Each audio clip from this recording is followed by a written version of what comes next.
बिस्मिल्लाहिर्रहमानिर्रहीम। अस्सलाम वालेकुम guys, welcome to math crowd cloud. हम एक्सरसाइज 3.6 कर रहे हैं सेकंड ईयर की, और आज क्वेश्चन नंबर 20 हम सॉल्व करेंगे। चलिए क्वेश्चन नंबर 20 हम स्टार्ट करते हैं। हम लेट लेंगे, let I is equal to integral from 0 to π/4 1 plus cos square theta tan square theta d theta.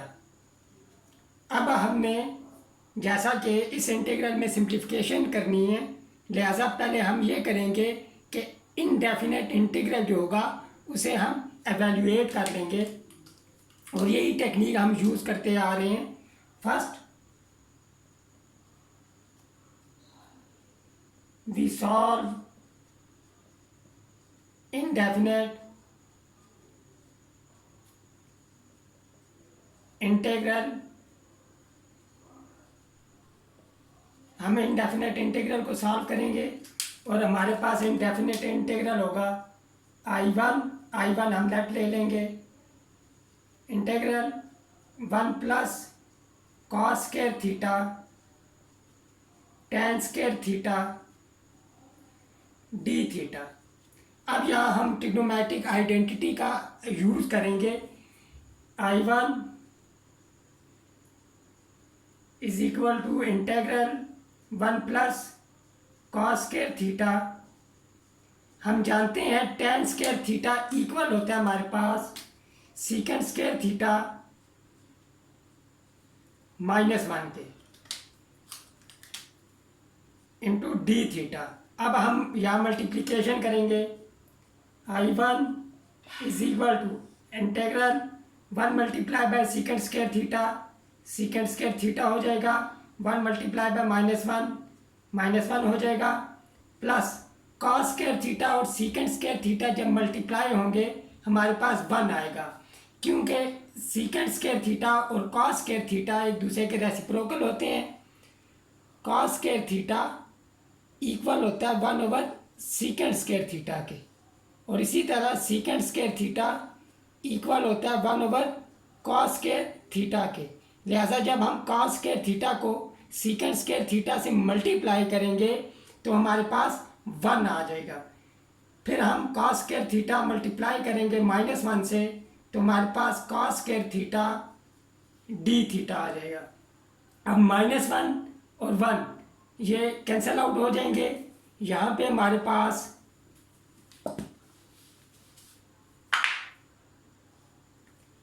आ जाएगा integral सीकेंड square theta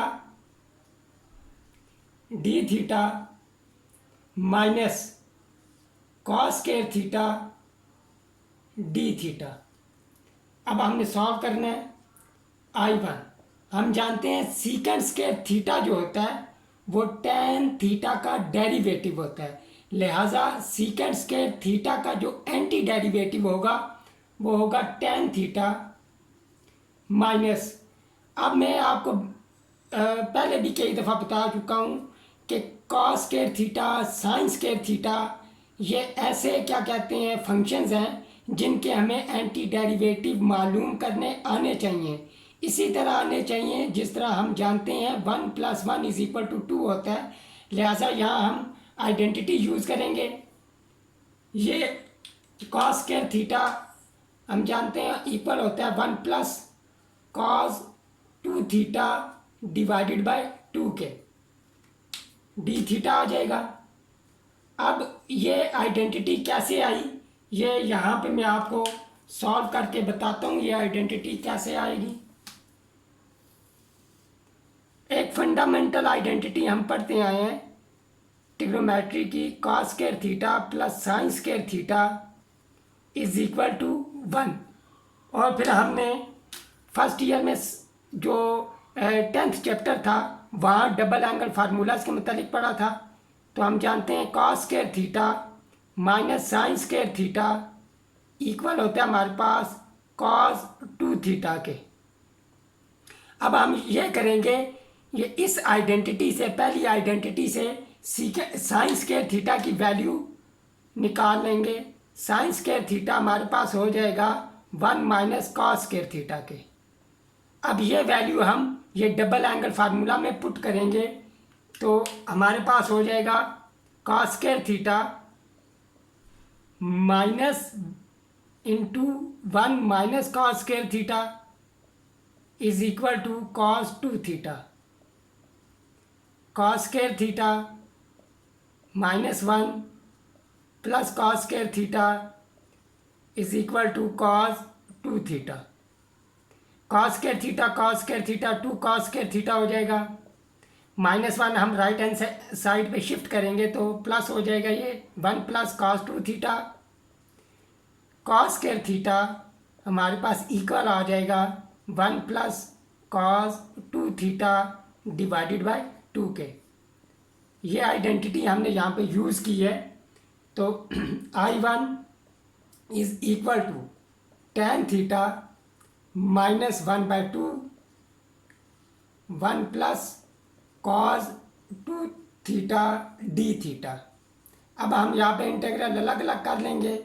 I1 tan theta minus 1/2 integral d theta minus 1/2 cos 2 theta d theta. I1 is equal to tan theta minus 1/2 theta minus 1/2, यहाँ पे हमारे पास हो जाएगा sign 2 theta divided by 2।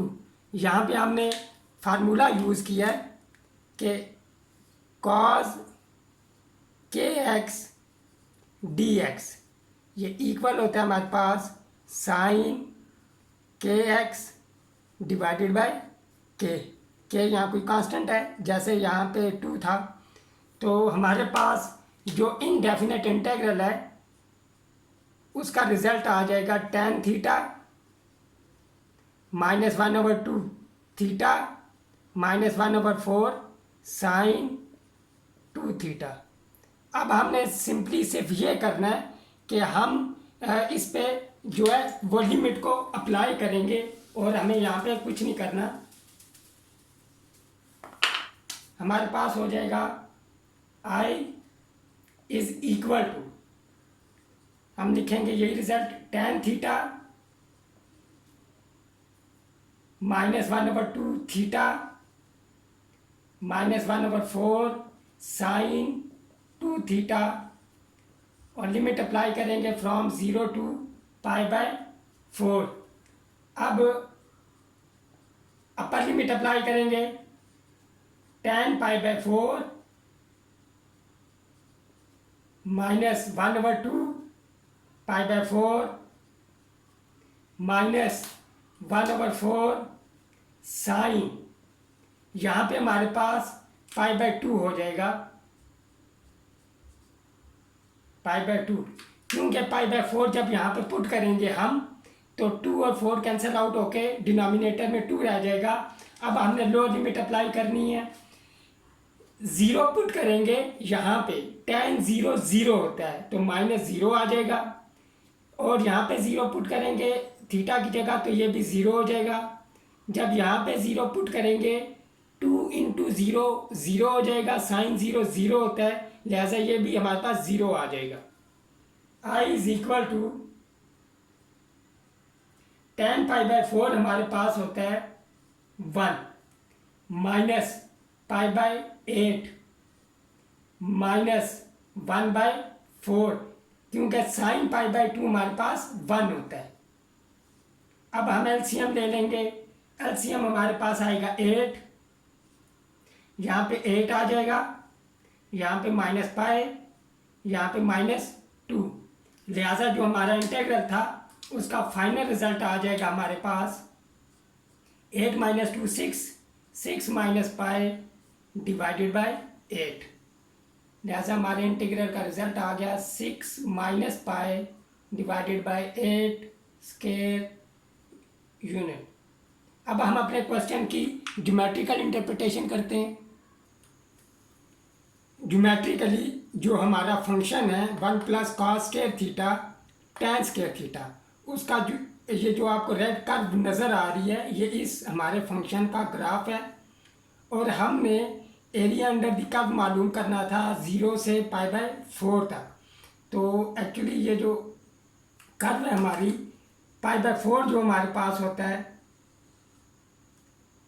वो हमारे पास 0.8 के इक्वल होता है अप्रॉक्सीमेटली। तो यहाँ हम 0.8 यहाँ पे होगा, यानी कि π/4 और 0 ये है ऑरिजिन। और हमने जो एरिया फाइंड करना था यहाँ पे एरिया अंडर द कर्व जो हमने मालूम किया है वो ये एरिया जो आपको ग्रीन शेडेड ये नज़र आ रहा है, ये एरिया। और ये हमारे पास आया था 6 - π/8। मुझे उम्मीद है आपको ये क्वेश्चन नंबर 20 समझ आ गया होगा। अगर आपको मेरी वीडियो पसंद आई है इसे लाइक करें, इसे शेयर करें और मेरे चैनल math.cloud को आप सब्सक्राइब करें। मिलते हैं नेक्स्ट वीडियो में क्वेश्चन नंबर 21 के साथ। टिल देन टेक केयर, अल्लाह हाफिज़।